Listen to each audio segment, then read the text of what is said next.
It's time to take a pause in our Advent season, which we should anyway, and let's talk about the winter blues this week on Happy Hour.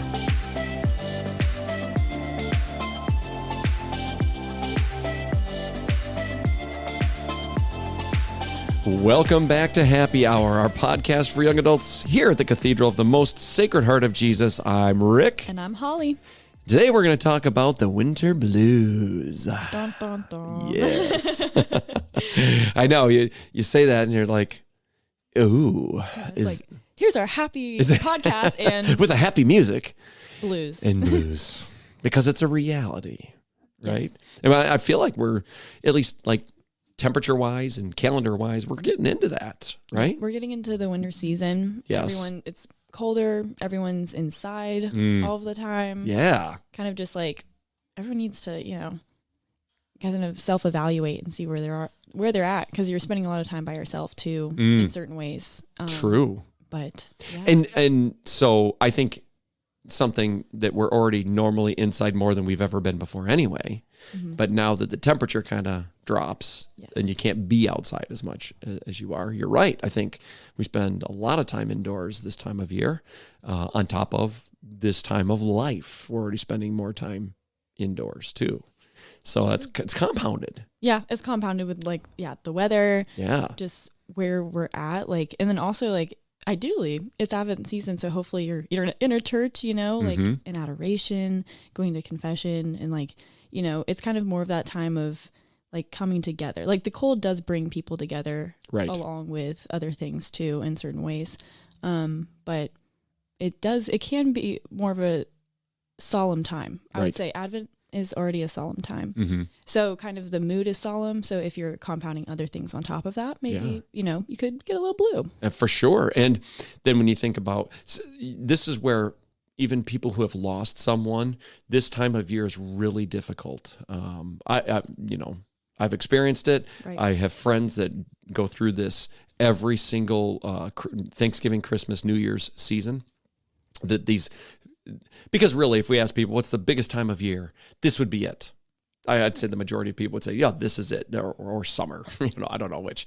But this one typically would get the bigger nod, I think. And so you feel that loss even deeper in those times because you want to be with your loved ones. All the advertising says, be with your loved ones, right? All those things. So there's that aspect of it as well. And then just, I think another key component is we spend a lot of money at this time of year.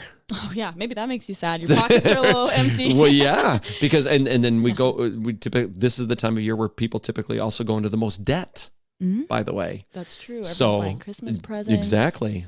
But also it's just kind of, I guess, more of a materialistic time, and maybe that can make people sad ultimately in their hearts. Well, especially when you get these things and it doesn't fulfill, right? I remember seeing a commercial for, I think it was Dawn dish soap, if I'm not mistaken. Oh, with the little ducks, and the little. Oh, that's a cute one. That was a cute one. Yeah. It wasn't that one. That's the first one that comes. That one mind. I just would have been like, oh. But this one was, this woman was so happy when she was using the Dawn and not happy when she wasn't. And so the message was, if you want happiness, buy our product and you will experience happiness. Well, that is not the case. Ultimate fulfillment, happiness is only found in our Creator. And so to compound all of these things, we also add on top of it that it is a materialistic society. I mean, think about it. If Christmas is coming, what do we do? Oh, I got to buy presents for this, or I want this, or this, all those things. And yet, it doesn't fulfill. It really doesn't bring about, maybe for a couple moments or a week or two or whatever, but I can't tell you the amount of gifts that I've even just myself received over my lifetime, and I have no idea what they are anymore because they just don't fulfill. So when we get all these things, when we get this feeling of maybe this seasonal depression, I think it has different names, especially every year. It seems like there's a different term for this experience, the winter blues, seasonal depression. There was this, I forget the other terminology that's used.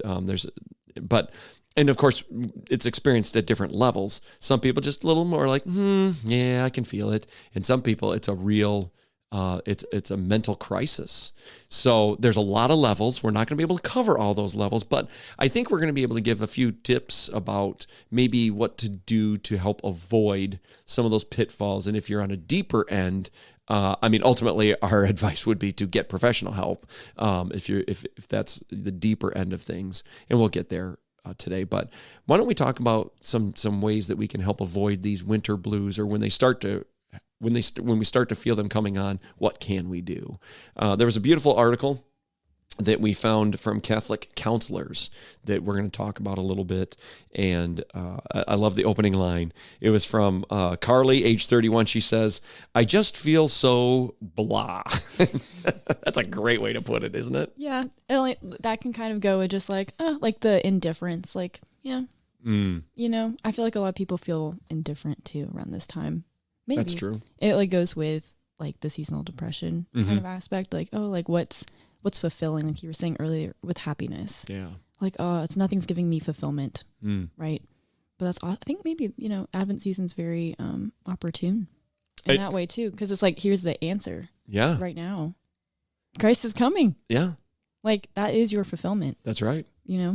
And, it talks about how once the autumn leaves have fallen, because, when fall gets here, most people are like, wow, this is beautiful. The temperature starts to cool down from being so hot for so long. And you're just like, oh, okay, yeah. And then all the leaves fall down. Everything looks dead.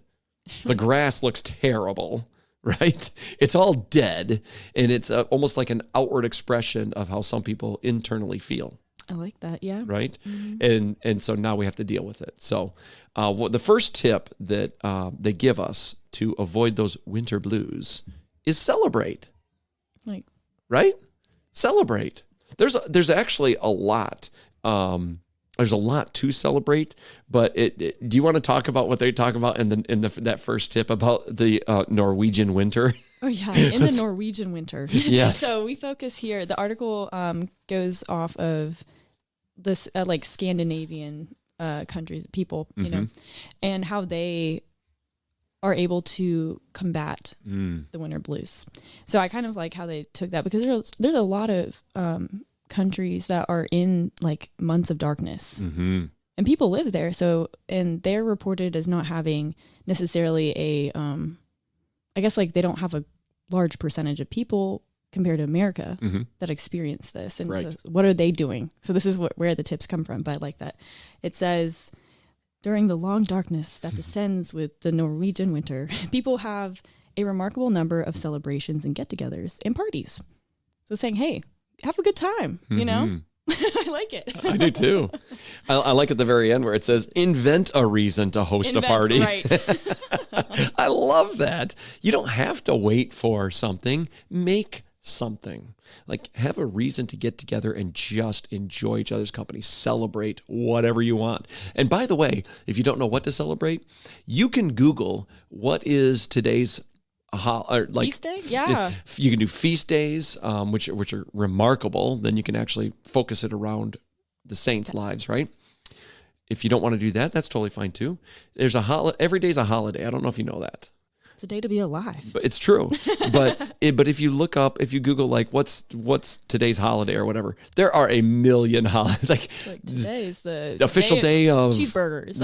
Exactly. Or left-handed people. Yes. Or there's such a variety. Pick one, run with it, and just invite people over. Hey, we're celebrating left-handers today. Yeah. So tonight when we eat, we're all going to eat left-handed. Yeah, you can make it fun. Yes. I like the celebration of this. Yeah, it is a big time to celebrate. I mean, we obviously have Thanksgiving and Christmas, but like you don't have to do the prescribed almost holiday activities. You can do other things too. Yeah. And I really like that too. Just like, it's kind of a good reminder. It's like, take a break if you haven't. If you're, Rick, he does everything. So I was like, this is a call to action for Rick. Exactly. But everyone listening to that does so much for other people throughout the year.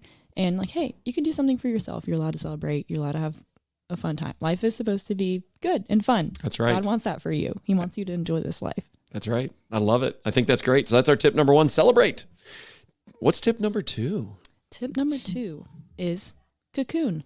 Ooh, yes. So I think too, we, in that idea of cocoon, it's like just by yourself, kind of wrapped up, feel cozy, right? And while it's a good thing to maybe every once in a while sit by the fireplace, grab a blanket, read a book, I think that's spectacular. But it's also, if you spend your time in isolation, that's a real danger. If that's all you always find yourself doing, because we're built for relationship, right? We're built to encounter other people. If you're cocooning all the time, you will actually, that would be to your detriment. That is not to your benefit. Because you are wired to experience relationships. And so if it's just you're not living the way that you are created to be, right? Right. It does encourage, I think it's in the first and second, and it encourages you not to be alone all the time. Because that obviously, we are made for a relationship. We're supposed to get out. We're supposed to meet people. And there's a tendency to, it says in this tip, to kind of just reclude, be a little recluse or hermit, and just kind of go within yourself. And you have to kind of break out of that to experience the fullness of this time. And it can be especially dangerous if you spend a lot of time on social media and things like that, because while we're the most connected we've ever been, we're the least connected we've ever been. How many times do you see people go out to eat and look at people that are sitting at tables? They're not actually talking to each other. They're on their phones, right? And so if that's how we're experiencing togetherness, it will not work. It will not fulfill you. I promise you. I guarantee it. So this idea of not cocooning is also relevant for our social media lives or even our entertainment lives. I find myself sometimes just popping open my phone to watch a show or something, even though if I'm in a room full of people. Well, this is a great opportunity to just let's encounter each other. So no cocooning. No cocooning. That's but right. Only in maybe like family setting, like cozy, like getting together as a family. I think that's the central message, but don't get cozy by yourself all the time. Exactly. Yeah. Yep. Good. Awesome. Tip number 3, get out. So when you have, maybe you feel like you've been kind of in place with your family or friends or whatever, and you're just inside, just kind of doing your normal routines, right? Just stuck in the normalness of this time of year. It's time to actually get out and do something different. Right. Break out of those comfort zones. That's Don't do the regular, prescribed thing that you do. Yeah. And also if you do have the tendency to be maybe more of an introvert, or if you are recluding during this time, the tip says to get around people that do like the cold and the snow and all the activities, because it's been shown to improve your own kind of like self autonomy and your mood in general. So right. I like this because it would be ice skating for me. Oh, that is a fun activity. Yeah, I wouldn't know. I've never done it. Wait, really? For real. You've never done it? Never in my life ever ice skated. You need to go. Yeah, you definitely should. 100%. Listen. We got a few ice skating rinks around here. I have roller skated before. Okay, fair. If we can call it roller skating, what I was doing. So I know ice skating's going to be just a train wreck, right? And I typically don't like to do things that I'm not going to succeed at. Okay, that's fair. Right? So to do something different like that would very much put me out of my comfort zone. Very much do that. You have to go with people that like it says. So you have to find some friends that like ice skating. Yeah, I could. He's like, I don't really like that idea, Holly. He's like, I would really rather not. Got to practice what I preach, though, too, right? So look for ways, look for different things that call you out of that comfort zone because it will kind of shock the system, right? It makes you more alive. It makes you, whoa, that's different. Whoa, okay. Whatever that is, take a chance. So that's tip number 3 is get out of that comfort zone. And quite frankly, physically get out. Right. Yeah. Like go out. Get out of the house. Yes. I'm not even talking about, having to pay to do things. Like just get out, go for a walk, go, experience what this world has to offer outside of the indoors. There's a lot out there, and I know it's cold, but there's something about the briskness of it too. It's different when I go out for a walk out now, kind of like I move a little bit faster because you got to, right? You're like, okay, kind of warm. all right. And I'm very cognizant of the time I'm going to be outside instead of just aimlessly wandering about. I'm structured. I will boom, boom. So that's actually a really good thing. All right. What's tip number 4? Tip number 4 is deal with the past. Ooh. That's a deep one. You kind of touched on that earlier, I think, with recognizing there's certain, events that might have transpired in your life that might have not been as happy during this time, whether it be the loss of loved ones or just certain family events in general or life circumstances. And it's really important to reflect on that. It says psychologists recommend that you reflect on this because there are memories associated with this time in your subconscious, and you're going to be feeling a certain way in your more external processing. And it might be because of that subconscious memory. So it's good to reflect deeply, maybe take a few minutes in silence. We said don't be in isolation, but this would be encouraged to reflect and think about what could have happened during this time that maybe is making you feel the way that you feel right now. Yeah. Maybe. I love the self-reflection, right? I saw a commercial for LL Bean, and on this commercial, this guy is coming to this house, and it's Christmas time, and he walks in, it's just chaos. The aunt is talking to him, and then there's all these people and all these things happening, and boom, boom, boom. And his happiness was going back outside and looking up at the stars and being outside, away from all the chaos, right? And maybe that's been your experience with the holiday season too. It's just been maybe that does not feed you, and you want to get away from that, and maybe go through that. Why do you feel this during this time of year? But also maybe what you're desiring is what you didn't have growing up too. Not necessarily what you did go through, but maybe what you didn't get to experience. And so it's really important to kind of look back and say, well, these feelings come up, just recognize, these feelings tend to come up about this time of year. So maybe what I need to do is realize why I am feeling that way. Maybe it's something I did experience or didn't, and go into it and really go through it a bit. Sit down with yourself and mark it out. Yeah. There could be some built-in bitterness or resentment that comes into play with that when you were just talking about past experiences and not receiving maybe a typical, Christmas or whatever that looks like for you.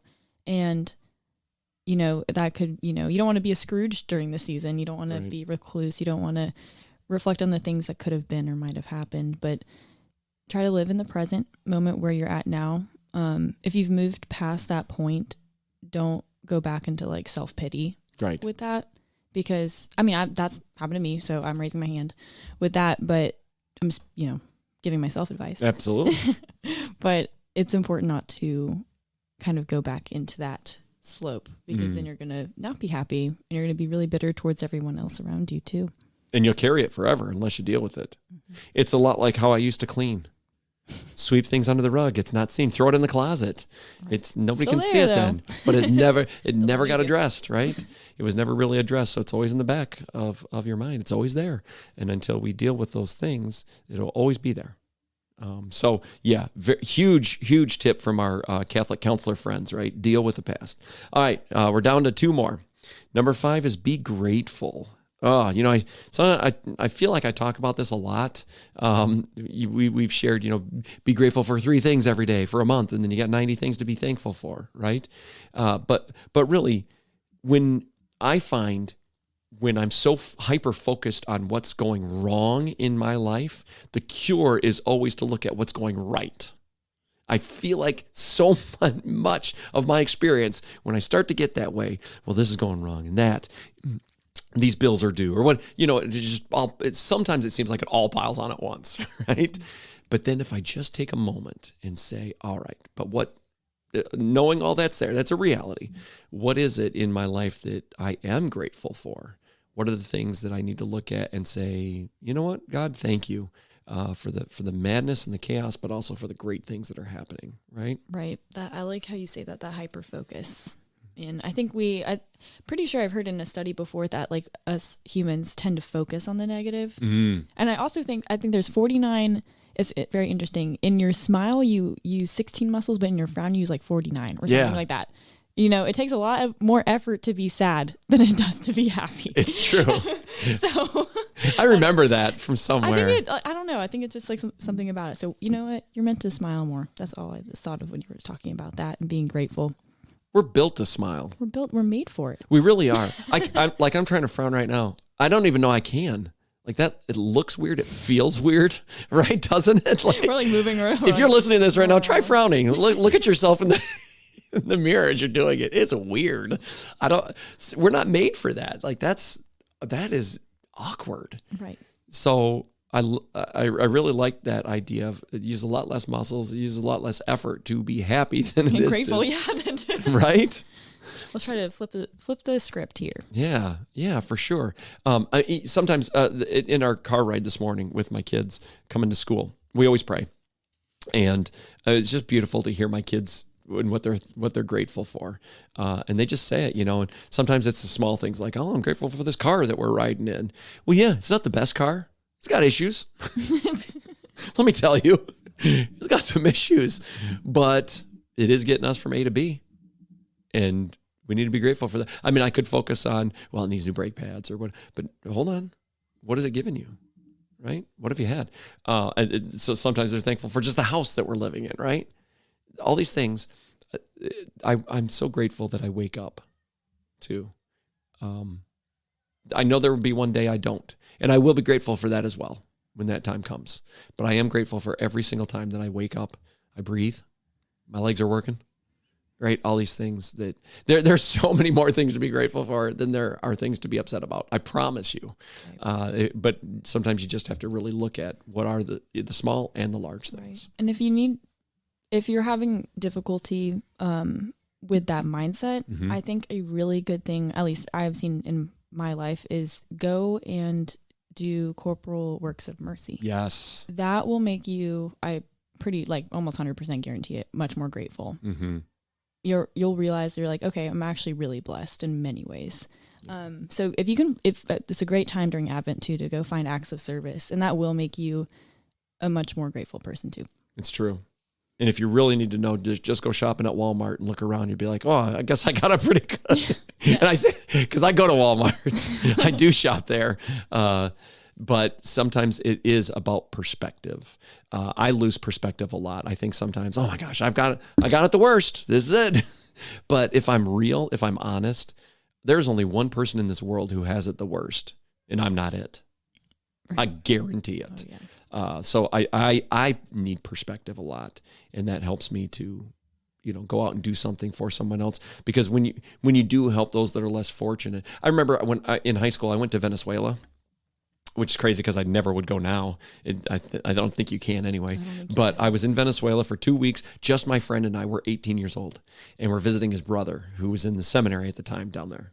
And so we went there thinking, all right, we're gonna go do great works for all these people. And, we were there. And something that I noticed I can never unremember now. Unremember? Unthink? Whatever it is. Yeah. We got to play like soccer with these kids, and they didn't have shirts, they didn't have shoes. We brought a soccer ball. You'd have thought that we gave them all $1 million by bringing this soccer ball. They were so joyful with nothing, and here we are in America. We got all these things, and we're unhappy. And I was like, wow, that gave me such perspective on, and I became more focused on those who have less than me than on those who have more. And that was a real shift in my life. And so I became more grateful about all these things just by experiencing people who have less and journeying with them a little bit. And why are you so happy? You only have a soccer ball. You literally have nothing else. How are you so happy? And I needed to be stripped away of all of my comfort stuff, all of my things that I needed to be happy, to realize what true happiness was. So that just personally, that's what helped me. That's what turned a corner for my life. So, all right, we have one last tip, which is what we had spoken about before. And if you've seen Thor Ragnarok, is it Ragnarok? Yeah, it was Ragnarok. This title will be familiar. It's called Get Help. So Loki and Thor have this little thing they do called Get Help. And really, it's just Thor saying, I need help with my brother. And then he throws his brother at people. Yeah. So Loki doesn't like it. He says, let's not get help anymore. But we're telling you to get help because sometimes self-help isn't enough. Like these tips that we're giving you, they might not cut it. And there's something deeper, something more that you need. And that's why we say to get professional help. I was sharing with you a little earlier how I think right now we're living in an age where, in terms of mental health awareness, it's the greatest it's ever been. Right. I would completely agree. And the view on like going to therapy and it's not as much of a stigma as it used to be. And like it's a really great practice. I've used it before, still do. And like I found it amazing. You can find amazing Catholic therapists too that also have accreditations, or psychologists, psychiatrists, and you can find some like spiritually guiding people that are also within this field. There are resources out there for that as well. So I definitely recommend it because it's very good to externally process. Like it's kind of like the tip deal with the past, like getting it out, dealing with the past, and recognizing certain things about yourself. Because sometimes those things aren't brought up in typical conversations. So if anything, it's a conversation to find ways or methods to help your processing, honestly. Yeah. Agreed. And you bring up an excellent point. Like there are really good Catholic counselors out there because you really want, if you're getting professional help, you also want it through the lens of faith. So if you're listening to this and you say, well, I don't know any, you contact me. You call the church and you contact me, and I will put you in touch with great people who are faith-filled and really believe in helping those mentally, spiritually, physically, like all the different kind of help that we need. We can put you into contact with that. We are your resource. So if you feel like you need that and you don't know where to go, we are where you go. That is why we have church. It is for each other. I heard it, just heard it today. I love the analogy of the fact that the church is not filled with a bunch of perfect people. In fact, the church is quite opposite of that. It's filled with a bunch of sick people, right? People who need a hospital. That's why we have church, is for each other, for healing. So if that's where you're at, which is fine, that's just where you're at. It's a reality. We want to be here for you in any of those stages. We are here for you. So let's review those 6 tips real quick. Holly, why don't you review those 6 for us so that we know without having to review the podcast again? Yes. What are those tips? Tip number 1, celebrate. Tip number 2, cocoon. Tip number 3, get out. Tip number 4, deal with the past. Tip number 5, be grateful. And tip number 6, get help. Love it. What a great time for this topic. We hope that you have enjoyed this topic and that it has fed you. We're super excited too. Tomorrow, as we're recording this on a Friday, but tomorrow we have a young adult ugly sweater Christmas party that we're doing with the priests. Yeah, it's exciting. And then, and we'll speak about this next week, but our young adult alpha is going to begin January 12th, which we're really thrilled about because the alpha experience is unlike anything else. And we'll share this next week as well. But if you feel, if you know people who wouldn't necessarily call themselves Christians, this is perfect for them. But also for those who maybe feel like their relationship with God or their experience with God hasn't moved at all in a while, this is perfect. And even for those that are really faith-filled, you go to adoration all the time. This is perfect. So it's perfect for anyone. That's right. And we'll talk about that next week, of course. But for this week, our gratefulness is for you, the listener, who set aside time to just listen to our conversations. We truly are grateful. We don't do this without you. So if you know someone that needs to hear this, what should they do, Holly? Like, share, subscribe, all of the above. Yay. Well, we're going to close this down. Second week of Advent is coming up this Sunday. May your time be blessed in anticipation of the birth and the coming again of our Lord. Not just the birth, but it's a celebration of the coming one more time that we're looking forward to. Thank you so much, and we look forward to seeing you next time on Happy Hour.